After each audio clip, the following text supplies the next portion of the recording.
Power usually bends the knee, but what happens when the city's most dangerous man gets utterly dismissed by a woman who refuses to fit the plastic mold? Bloodshed is common, but bruised egos are rare. This is how one ignored glance ignited a terrifying obsession. Neon lights bled through the arched windows of Zero Bond, Manhattan's most exclusive private club. The air inside was thick with the scent of Tom Ford cologne, spilled champagne, and desperate ambition. For Penelope Hayes, it was just another suffocating Friday night she had been manipulated into attending. Penelope was not the typical Zero Bond clientele. In a sea of size zero models, aspiring actresses, and trust fund socialites who subsisted on vodka and air, Penelope was unapologetically fat. At 240 pounds, she carried her weight with a quiet, grounded dignity that usually made people uncomfortable. She didn't shrink herself. She wore a deep emerald velvet wrap dress that clung to her curves, her dark hair pinned up in a loose French twist. She knew she was beautiful, but she also knew how New York worked. To the men holding the Black American Express cards, in this room, she was invisible. And that was exactly how she liked it. "Penny, please just look alive." Her best friend, Holly, hissed aggressively, adjusting her own microscopic sequin dress. Holly was an up-and-coming PR executive who saw every party as a battlefield. "Do you know who is supposed to be here tonight?" "The Romano family." Penelope took a slow sip of her sparkling water, entirely unbothered. "Holly, I appraise antique jewelry for Christie's. Unless one of the Romanos is bringing me a 17th century Zard diamond to evaluate, I genuinely do not care about organized crime." "It's not just organized crime. It's Cassian Romano," Holly whispered, her eyes darting frantically toward the VIP section. "He controls the port unions, half the real estate in Tribeca, and supposedly, he's the reason that state senator resigned last month. He's lethal, and he's gorgeous. He sounds like a walking federal indictment." Penelope replied dryly, "I'm going to the buffet. I saw them bring out those little truffle beef sliders, and I'm not letting a bunch of tech bros eat them all." As Penelope turned toward the sprawling marble catering table, the ambient noise of the club suddenly flatlined. The heavy oak doors of the private entrance had swung open. The shift in the room's energy was palpable, a collective holding of breath. Cassian Romano had arrived. He moved with the predatory grace of a man who owned the ground he walked on. Tall, broad-shouldered, and dressed in a bespoke charcoal suit that likely cost more than Penelope's annual rent in Brooklyn, Cassian radiated quiet violence. His dark eyes swept the room with utter boredom. Flanking him were four men, heavily built and hypervigilant. But Cassian was the undisputed center of gravity. Instantly, the parting of the Red Sea began. Men stepped back respectfully, lowering their heads, while women subtly adjusted their posture, pushing chests out and tossing hair, desperate for a fraction of his attention. It was a pathetic display of submission, a synchronized dance of desperation. Cassian's gaze drifted lazily over the crowd. He was used to this. The fear, the awe, the blatant invitations. It was tedious. Meanwhile, Penelope was on a mission. She had zero interest in the Mafia boss holding court by the entrance. Her eyes were locked on the silver platter of truffle sliders sitting precariously close to the edge of the buffet table. The problem was Cassian and his entourage had stopped directly in her path.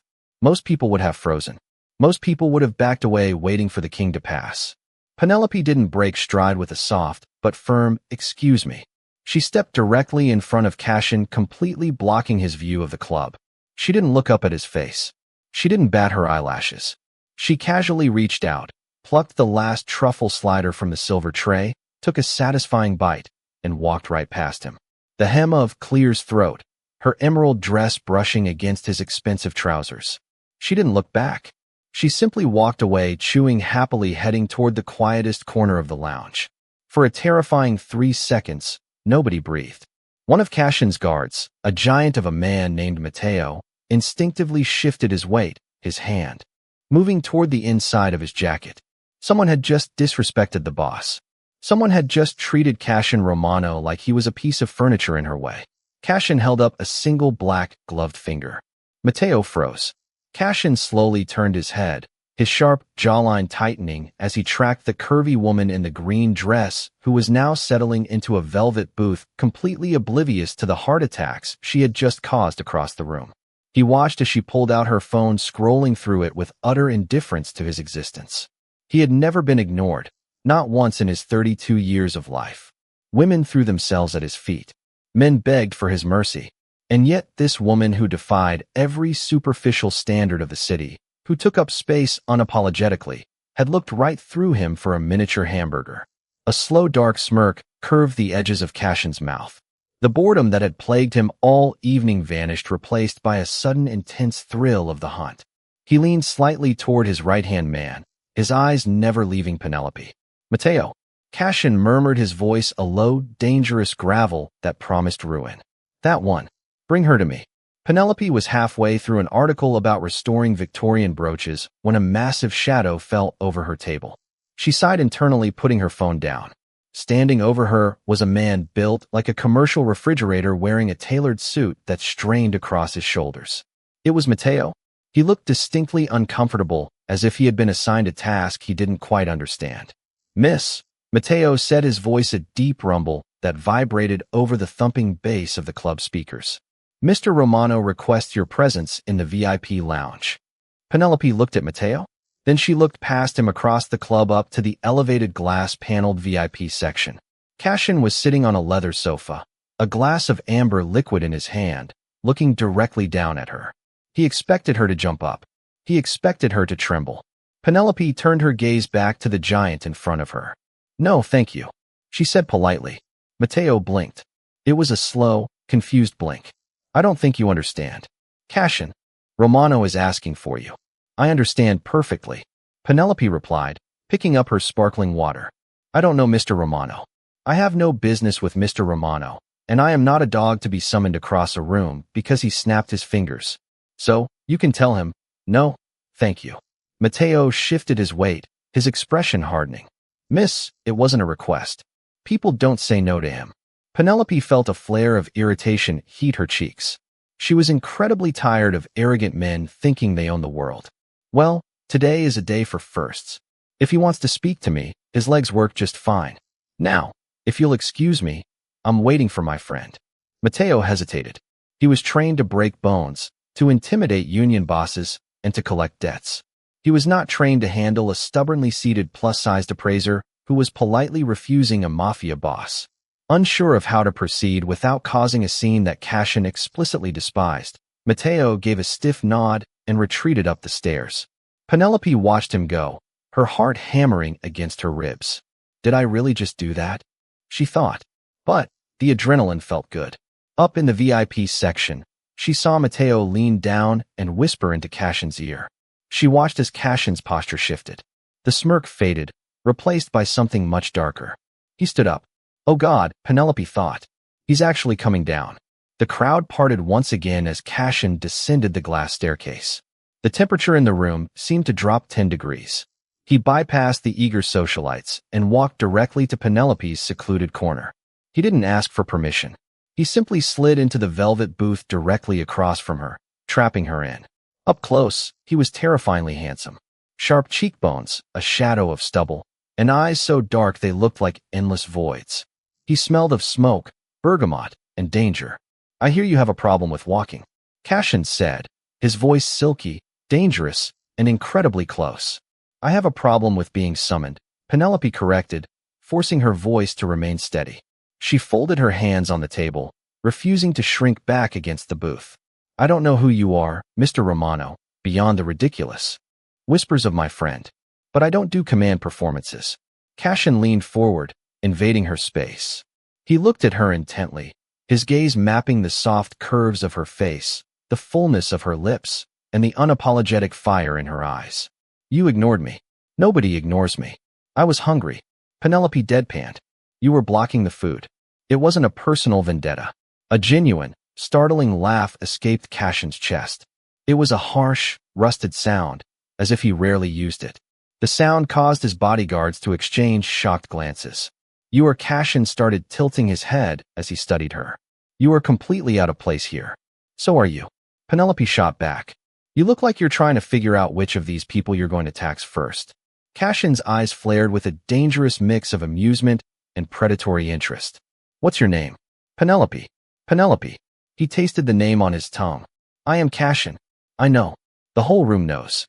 Now if you don't mind, my friend is waving at me from the coat check, and I want to go home to my cat and my sweatpants. Penelope grabbed her small clutch and began to slide out of the booth. Cassian didn't move to block her, but as she stood up, he caught her wrist. His grip was entirely gentle, yet completely immovable. We are going to see each other again.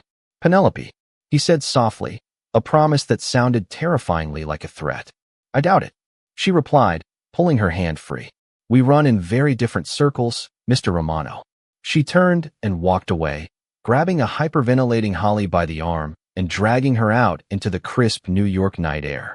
Penelope hailed a cab thinking she had just survived a bizarre one-off encounter with a narcissist. She thought she had won. She was terribly wrong. Monday morning arrived with the chaotic energy typical of Christie's auction house at Rockefeller Center. Penelope loved her job. As a senior appraiser of historical jewelry, she spent her days surrounded by tangible history, evaluating the worth of forgotten empires. She was currently examining a sapphire pendant when her boss, Richard, a usually unflappable snobbish man, burst into her office looking pale and sweaty. Penelope, drop the pendant, Richard stammered, wiping his forehead with a silk handkerchief. We have a crisis. Or a miracle. I'm not sure which. What is it, Richard? Penelope asked, carefully setting the jewel on a velvet pad. The Van der Woodsen estate. The massive private collection in the Hamptons we've been trying to secure the appraisal rights to for 6 months. It was just bought out. Completely. By a private buyer. Penelope frowned.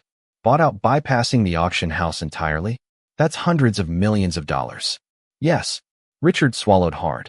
The new owner's holding company wired the money this morning. But there is a condition. A condition for what? The buyer refuses to let the jewelry be transported. He wants a Christie's appraiser to come to his private estate in the Hamptons to catalog and evaluate the entire collection on site. It's a 2-week job. And Penelope, Richard looked at her with wide, terrified eyes. He specifically demanded you. Penelope felt a sudden icy dread pool in her stomach. Me, Richard? I don't do on-site field appraisals anymore. Send David. David loves the Hamptons. He didn't ask for David. Richard nearly shrieked. He specifically named Penelope Hayes. He said if you don't do it, he pulls the entire contract from Christie's and takes it to Sotheby's. Do you understand what that would do to my career? To this branch? Penelope stood up, her pulse racing. Richard, who is the buyer? What is the name of the holding company? Richard looked down at the trembling file in his hands. It's a subsidiary of Romano Holdings. The client's name is Cassian Romano. Penelope collapsed back into her chair, the air rushing from her lungs. We are going to see each other again, Penelope. He hadn't been making idle conversation at the club. He hadn't just been a bruised ego trying to get the last word. The man had spent hundreds of millions of dollars over the weekend just to buy her workplace compliance. Pack a bag, Penelope. Richard pleaded, completely oblivious to the danger he was sending her into. A black car is picking you up in an hour. Penelope looked out the window at the bustling New York streets, realizing with a cold certainty that the invisible wall she had built around her quiet life had just been violently shattered. Gravel crunched under the heavy tires of the armored Mercedes Maybach as it rolled through the towering wrought iron gates of Meadow Lane, Southampton. Penelope clutched her leather appraisal kit, her knuckles white. To her left, the churning gray waves of the Atlantic Ocean crashed against the private shoreline. To her right, stood a sprawling modern fortress disguised as a multi-million-dollar architectural masterpiece of glass and blackened steel. This was Cassian Romano's domain. The car came to a smooth halt.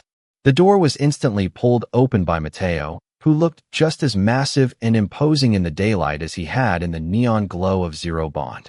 Miss Hayes, Matteo rumbled, offering a stiff nod. Matteo, Penelope replied, stepping out of the vehicle. She was dressed for battle in her own way, a tailored wide-leg charcoal suit that flattered her thick thighs and a silk cream blouse that emphasized the soft, generous curves of her chest. She refused to dress down or hide herself just because she had been forcefully drafted into a billionaire's psychological game. I assume you have a secure room for the inventory. The master library has been converted into a temporary vault, Matteo said, leading her up the sprawling limestone steps. He is waiting for you. Penelope's stomach executed a nervous flip, but she pushed her shoulders back. Entering the mansion felt like stepping into a temperature-controlled museum. It was stark, beautiful, and completely devoid of warmth. Matteo led her down a long corridor lined with original Basquiat and Rothko paintings, finally pushing open a set of heavy mahogany double doors. The library was breathtaking, clear as throat. Floor-to-ceiling bookshelves lined the walls, but Penelope's eyes were immediately drawn to the center of the room. A massive felt-lined appraisal table had been set up, illuminated by professional daylight lamps. Upon it sat dozens of velvet trays overflowing with the Van der Woodsen collection, a dizzying array of Harry Winston diamonds, vintage Cartier Panthers, and heavy Victorian gold. And leaning against the edge of the table, arms crossed over his broad chest, was Cassian. He wasn't wearing a suit today. He wore a dark, fitted cashmere sweater that clung to the hard lines of his torso and tailored trousers. Without the formal armor, he looked raw, lethal, and devastatingly relaxed.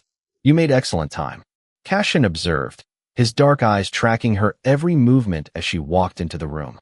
"Traffic is surprisingly light when you have an armed escort clearing the Long Island Expressway," Penelope replied dryly, setting her heavy leather bag on a side table. She didn't offer a polite smile. She walked straight to the appraisal table and began pulling out her jeweler's loupe, her precision scale, and her cotton gloves. Cassian pushed off the table and took a slow, deliberate step toward her. "You are angry. I am a professional," Penelope corrected, snapping on her white gloves. "I am here because you essentially held my employer hostage. I will catalog this collection, certify its authenticity, and then I will return to my life. I don't care how much money you have, Mr. Romano. You cannot buy my enthusiasm." Cassian stopped just inches from her side. The scent of bergamot and expensive tobacco washed over her. He looked down at her, his gaze lingering on the stubborn set of her jaw before dragging slowly down to appreciate the plush, unapologetic curve of her hips beneath her tailored trousers. Most women in his world starve themselves to look like fragile, breakable things. Penelope looked like a Renaissance painting, soft, lush, and completely grounded. It drove him utterly insane. "I don't want your enthusiasm, Penelope," Cassian murmured, his voice dropping to a gravelly octave that sent an involuntary shiver down her spine. "I want your attention, and I always get what I want. Well, you have it for the next 14 days. Penelope shot back, refusing to break eye contact. "Now step back. You're blocking my light, and I have a mid-century Bulgari necklace to authenticate." For a moment, the air crackled with tension. Cassian's jaw ticked, then a slow dark smirk spread across his lips. He took a single step back, sliding his hands into his pockets. "As you wish. Proceed." For the next. For days, a bizarre rhythm developed. Penelope worked meticulously from dawn until dusk, evaluating pieces worth millions. Cassian, to her intense frustration, rarely left the room. He sat in a wingback leather chair in the corner, holding meetings on a burner phone, drinking espresso, and watching her. He watched the way her brow furrowed in concentration. He watched the way she chewed on her bottom lip when a gemstone proved difficult to grade. He watched her like a predator, studying its favorite prey. On the fifth afternoon, the rain was lashing against the floor-to-ceiling windows. Penelope was examining a heavy, clear-as throat, remarkably ugly, 19th-century mourning brooch made of black onyx and gold. According to the manifest, it was an original piece commissioned by a minor Russian duchess. Penelope adjusted her loupe, frowning. She ran her gloved thumb over the intricate gold backing. Something was wrong. The weight was uneven. She picked up her microscopic tweezers and gently pressed a tiny, almost invisible, latch hidden within the gold filigree. With a soft click, the back of the brooch popped open. Penelope gasped. It wasn't a mourning locket. The hollowed-out center didn't contain a lock of hair or a miniature portrait. It contained a tightly rolled piece of modern, highly durable, micro-mylar film. "Find something interesting." Cassian's voice came from directly behind her. She hadn't even heard him move. Penelope spun around, clutching the open brooch. "This collection, it's not just a status symbol for you, is it?" Cassian's eyes dropped to the open brooch in her hand. The amused, arrogant smirk he usually wore vanished, replaced by a cold, calculating mask. He looked like the monster Holly had warned her about. "No," Cassian said softly. "It is not." "What is this?" Penelope demanded, stepping back. "This isn't an antique inclusion. This is modern microfilm." Cassian stepped forward, cornering her against the appraisal table. He reached out not to take the brooch, but to gently wrap his large hand around her wrist. The Vanderwoodson patriarch was not just a wealthy socialite. He was a very quiet, very efficient money launderer for the Borelli family, my biggest competitors. When he died, the Borellis panicked. They knew he kept a master ledger of every corrupted politician, judge, and port authority official on the East Coast. But they couldn't find it. Penelope felt the blood drain from her face. He hid it in the jewelry collection. Exactly. Cassian said, his thumb brushing over her racing pulse.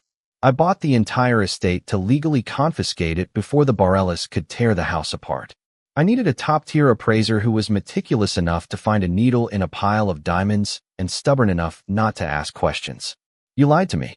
Penelope whispered, anger flaring beneath her fear. You didn't bring me here because I ignored you at a party. You brought me here to do your dirty work. Cassian's eyes darkened, a flash of genuine fury crossing his features. Do not mistake my motives, Penelope. I have 50 men on my payroll who could have dismantled this jewelry with a hammer to find that ledger.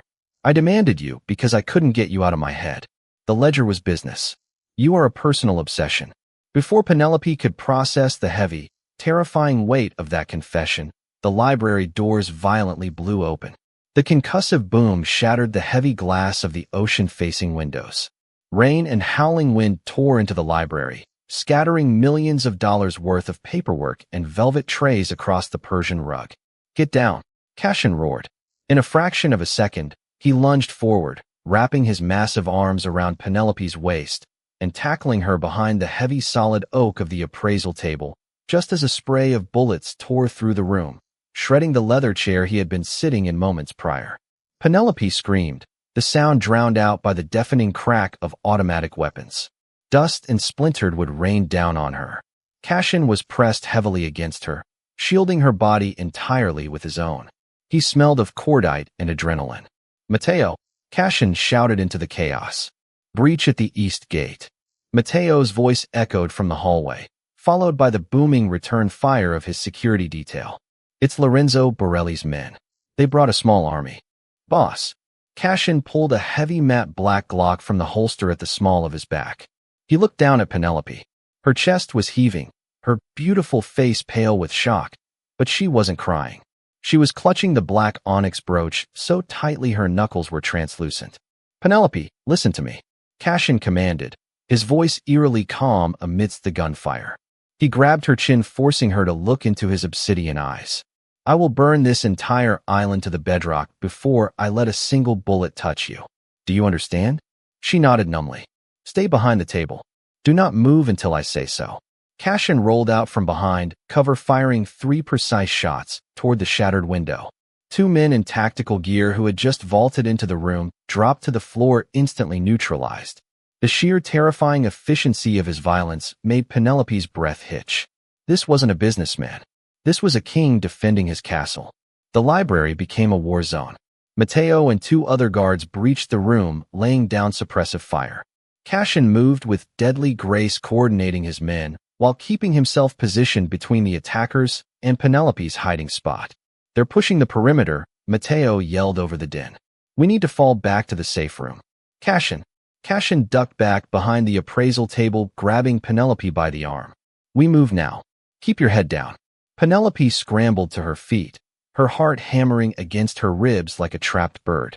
Cassian kept his body wrapped tight around her side, practically carrying her as they sprinted through the library doors and into the chaotic hallway. Alarms were blaring, flashing strobe lights casting jagged shadows across the expensive art. They reached the end of the corridor where a seemingly normal wood-paneled wall awaited. Cassian pressed a bloody palm against a hidden biometric scanner. The wall slid open with a hydraulic hiss, revealing a steel-reinforced bunker.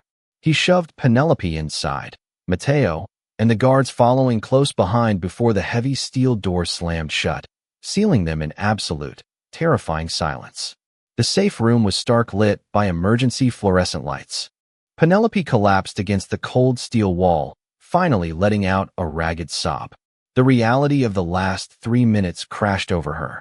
She was a jewelry appraiser from Brooklyn. She liked antique cameos in quiet museums. Now she was covered in drywall dust, trapped in a bunker with a Mafia cartel. Cassian slammed his fist against the wall, a string of vicious Italian cursing escaping his lips. He turned, pacing the small room like a caged panther. Lorenzo is a dead man. I will mount his head on the Throg's neck bridge. He stopped pacing and looked at Penelope. She was trembling, sliding down the wall to sit on the floor, her knees pulled up to her chest. Cassian's fierce expression instantly softened. He crossed the room, dropping to his knees on the cold floor right in front of her. He didn't care that his men were watching. He reached out his blood-stained hands, hovering over her shoulders before gently pulling her into his chest. "You're safe," he murmured into her hair, his massive hand rubbing soothing circles on her back. "You're safe, Penelope. It's over." Penelope rested her forehead against his chest, listening to the rapid, heavy thumping of his heart. She should push him away. She should be terrified of him. He was the reason she almost died. But sitting here enveloped in his heat and his ferocious protection, she felt an undeniable twisted spark of belonging. She pulled back slightly, looking up into his dark, obsessive eyes. Slowly she opened her clenched fist. Resting in the center of her palm was the black onyx brooch, perfectly intact. "They didn't get it," she whispered, her voice hoarse.